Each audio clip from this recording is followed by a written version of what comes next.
Welcome to my channel. I hope today's story will be something you truly enjoy. Please support me even more. Now, let's begin the story. My name is Iris Nash, 34, and the last place anyone expected me to be was the back row of my brother's promotion party at the Hilton Miami Beach. He's 29, the new CEO, and right there on stage he leans into the mic and says loud enough for the whole room to hear, "Some people are just dumb, only fit for factory work." 80 guests laugh. My parents step forward with the silver tray paperwork handing him management of an $85 million Hawaii resort, plus the keys to a brand new Audi. Dad beams. "We're proud of you, son, unlike certain others who only embarrass the family." I sit frozen in my cheap dress until a stranger in a charcoal suit slips into the seat beside me, presses a thick envelope into my hand, and whispers, "Time to show them who you really are." Drop a comment below with where you're watching from and what time it is there. Let's see how far this story spreads. Every morning at 5:30, I roll out of bed in my one-bedroom apartment and start the 45-minute drive in my beat-up Honda Civic to the factory in Hialeah. The engine coughs like it's been smoking for years, but it gets me there.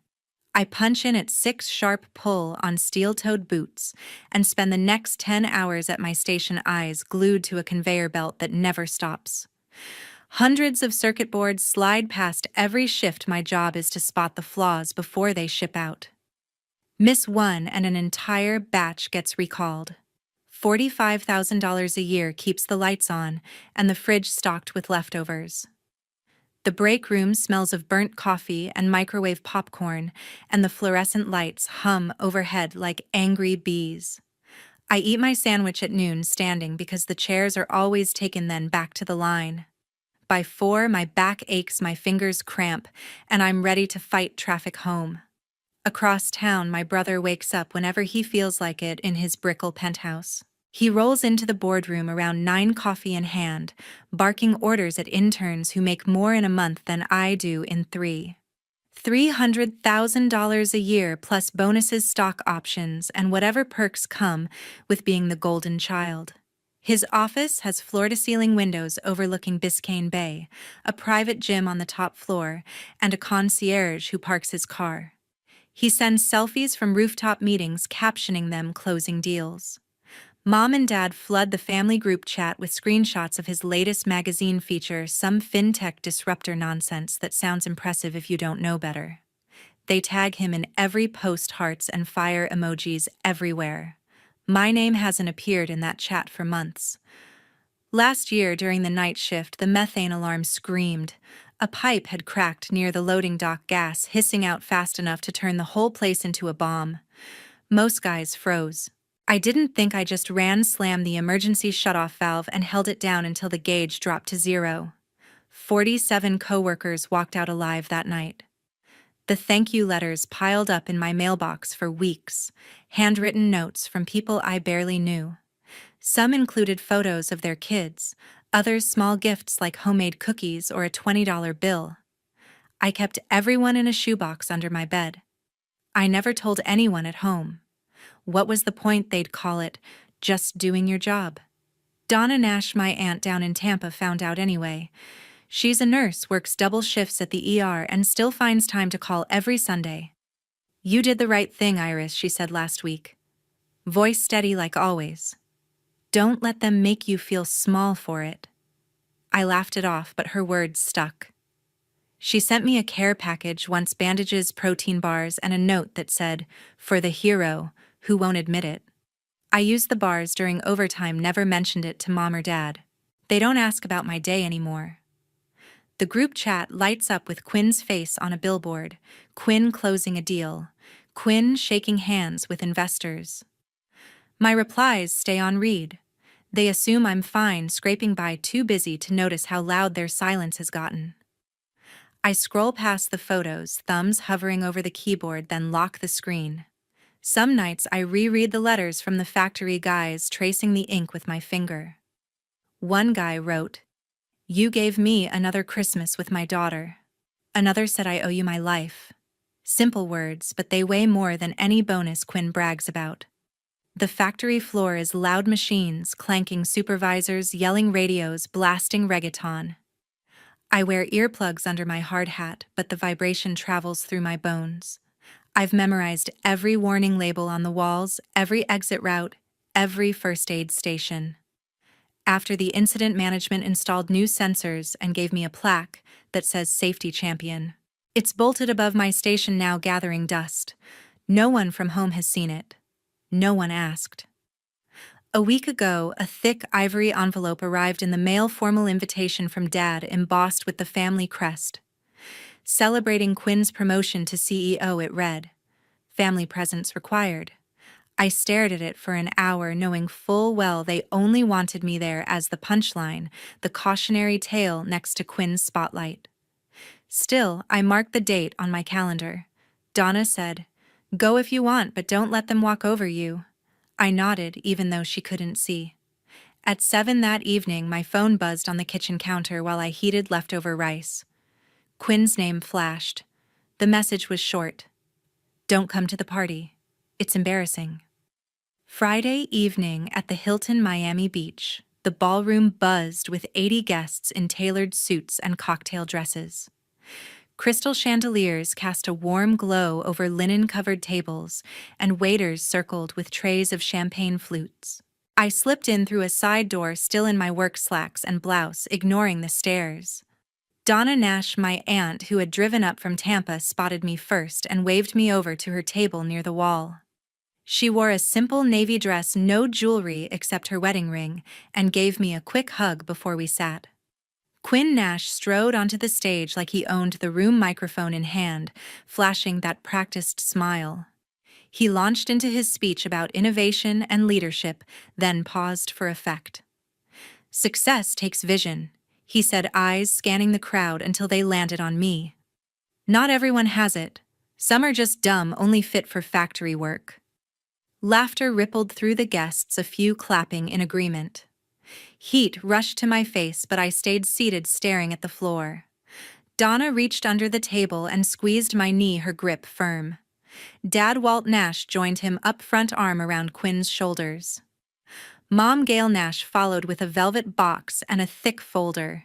She opened the folder on the podium, revealing glossy photos of a sprawling oceanfront property with private villas and infinity pools. "To celebrate your new role as CEO," Dad announced, voice booming over the speakers, "we're transferring management of the $85 million Hawaii resort to you." Cheers erupted. Mom dangled the Audi keys from her finger, letting them catch the light. "And this beauty is yours to drive it all in style." Quinn took the keys, grinning wide, and held them up like a trophy. Mom leaned into the mic next. "We're so proud of you, son, unlike certain others who only embarrass the family." More applause, louder this time. Whispers floated from nearby tables, eyes darting my way. A woman in pearls murmured to her husband, "That's the sister, right? The one who fixes machines." He chuckled. Donna's hand tightened on mine. I felt the weight of every gaze, the room shrinking around me. Dad pulled a single sheet from his jacket pocket, a pre-printed form with the family estate office letterhead at the top. It listed interim assets, including the resort now under Quinn's name. He motioned toward me. "Iris, come up here. Sign this waiver of inheritance rights. Make everything official for your brother." The room quieted, all attention shifting. Conversations died mid-sentence. I stood slowly, legs heavy, and walked the aisle between tables. Guests parted, some smirking, others avoiding eye contact. The carpet muffled my steps, but my heartbeat echoed loud. On stage, Dad thrust the paper forward. The waiver demanded relinquishing any claim to assets until final probate, effectively handing control to Quinn immediately. Quinn smirked beside him, arms crossed. Mom adjusted her necklace, looking anywhere but at me. The pen felt heavy in Dad's outstretched hand. I took it, the metal cold against my skin. The signature line stared back, blank and accusing. Guests leaned forward in their seats. A phone camera flashed from the front row. Donna half rose from her chair but sat back down, lips pressed tight. I gripped the pen harder, knuckles white. My hand trembled as I lowered it to the page. The tip touched paper and a bead of ink bled out, smearing across my thumb. The ink had just smeared across my thumb when the side door creaked open behind the stage. Ted Rice, a 72-year-old man in a charcoal suit and loosened tie, stepped into the ballroom carrying an old leather briefcase.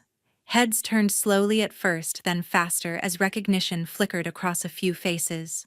He moved with purpose, ignoring the murmurs, and stopped at the edge of the stage. Dad's face tightened into a mask of irritation.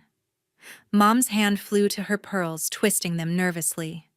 Quinn shifted his weight from one foot to the other, the Audi keys still dangling from his fingers like a trophy he suddenly wasn't sure he wanted to hold. Ted cleared his throat once, a sharp sound that cut through the low hum of conversation. "Excuse the interruption," he said, voice steady but loud enough to silence the room without shouting. "I'm Ted Rice, former attorney for Eleanor Nash." He placed the briefcase on a nearby empty table and clicked it open with deliberate snaps. Guests leaned forward in their seats. Phones that had been raised to record the waiver moment now lowered, slightly uncertain. Donna's grip on my arm loosened as she stared, mouth slightly open.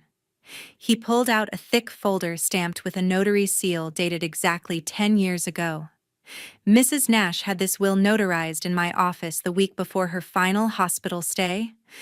Ted explained, holding the document high enough for the front rows to see the embossed seal. The original was delivered to the family after her passing as required. He paused, eyes locking on Dad. But it was destroyed shortly after the funeral, burned in the backyard fireplace, according to 2 household staff who signed affidavits. Gasps rippled through the crowd like a wave. Dad's jaw clenched so hard I could see the muscle twitch. Mom whispered something urgent to Quinn, who shook his head violently. Ted lifted a tablet from the briefcase and tapped the screen with practiced efficiency. A video began to play, projected onto the large backdrop behind the podium where Quinn's promotion banner still hung. Grandma Eleanor appeared, seated in her favorite armchair by the window, frail but sharp-eyed, a quilt across her lap. "If you're watching this," she said, voice clear, "despite the age and illness, it means I'm gone and someone's trying to twist my wishes. Iris has saved lives, real lives, not just numbers on a screen.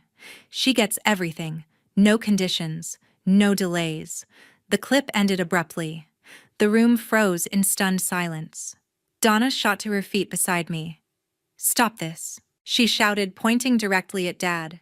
"That's Mom's real will. You can't pretend it doesn't exist." Security near the main entrance hesitated, looking to Dad for direction, but he was too busy staring at Ted. Ted raised a hand to calm her, then turned back to the crowd with the folder open.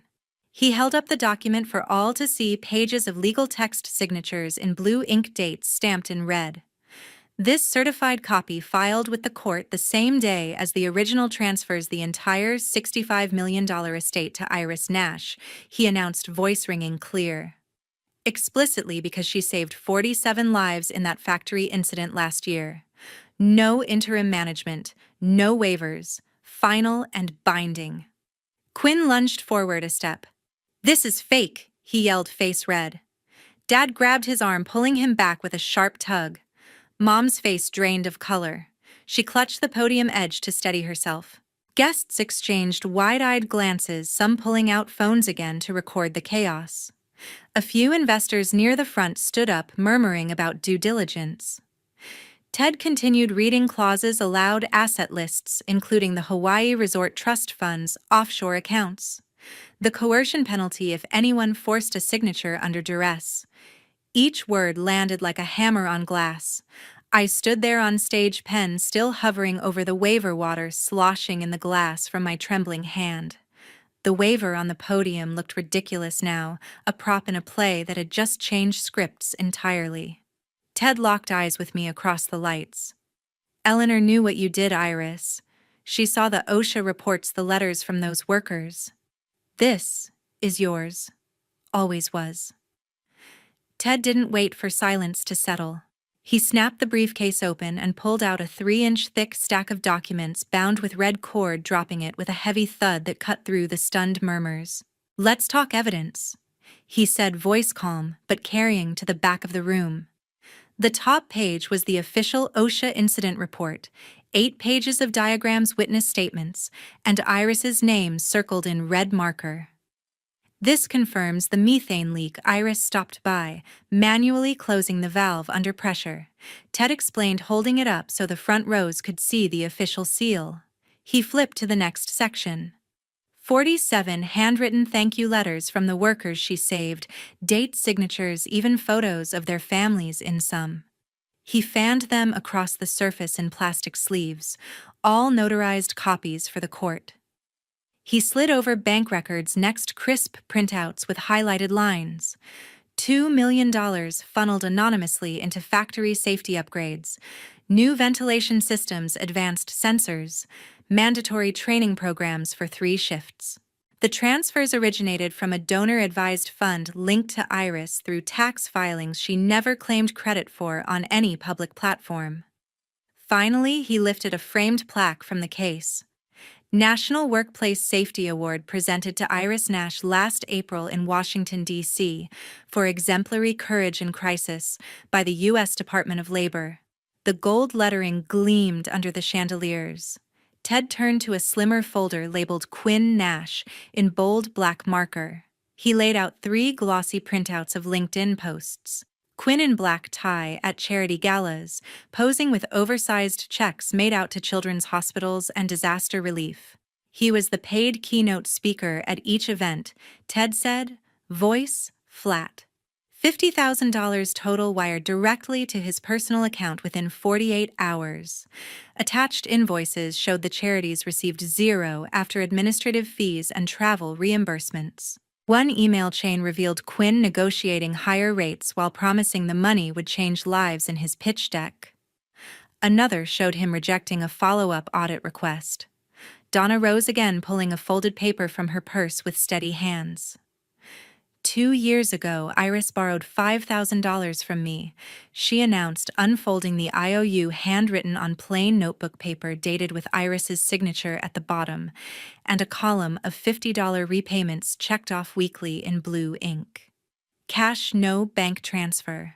For 20 industrial fire extinguishers, the factory budget wouldn't cover after a cost-cutting meeting. She held it high. She paid every cent from her paycheck, never missed one, even when overtime was canceled. Dad's face went purple, veins bulging at his temples. Mom clutched her throat, pearls digging into her skin.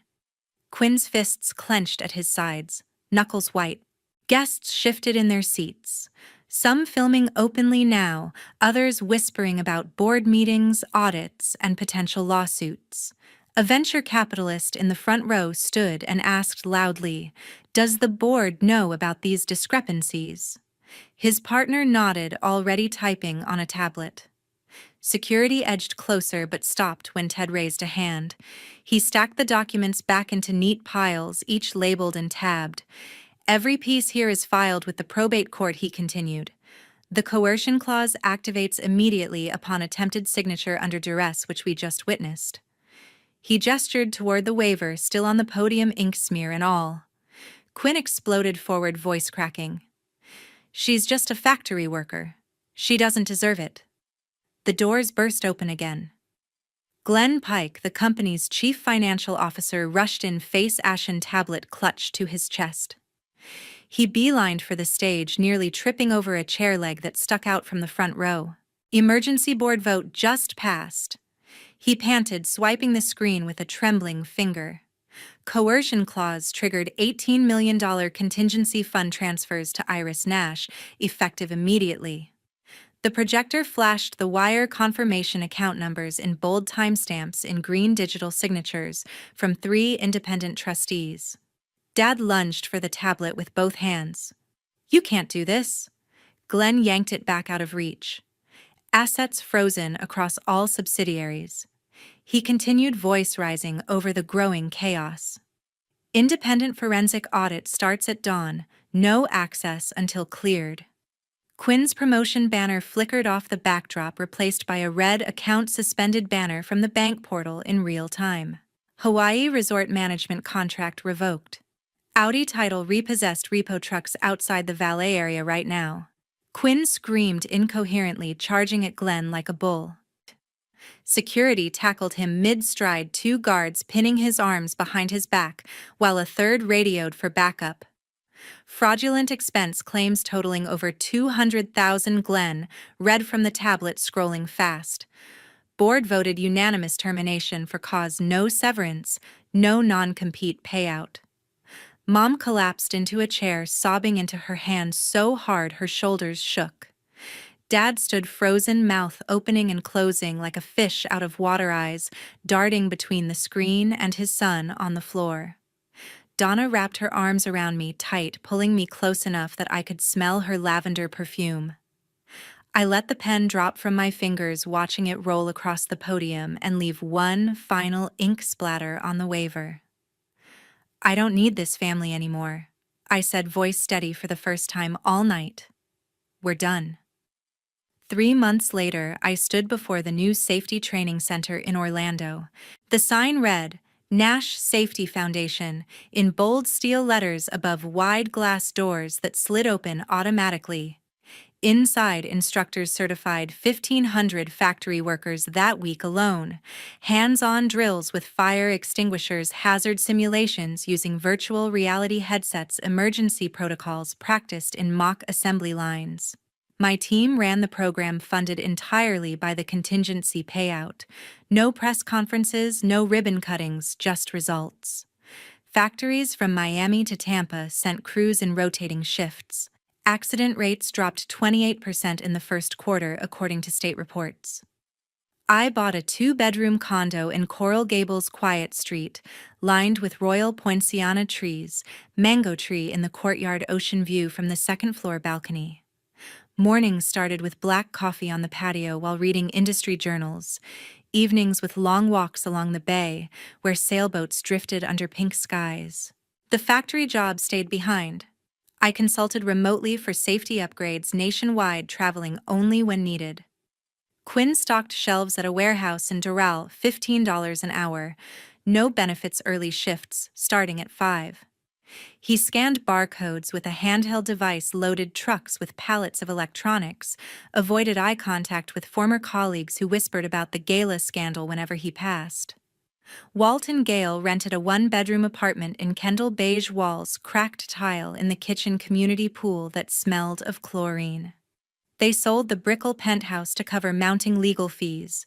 The Hawaii resort went to creditors after the bank seized control. No more boardrooms, no more galas, no more private jets. Donna drove up every Sunday from Tampa in her old Honda Accord. We cooked pasta with fresh basil from my balcony planter, watched old movies on a 65-inch screen, talked about everything except the past. No calls from the others, no texts, no accidental run-ins at grocery stores. Silence became the new normal, and I welcomed it. I leaned on the balcony rail at sunset, waves crashing below against the seawall.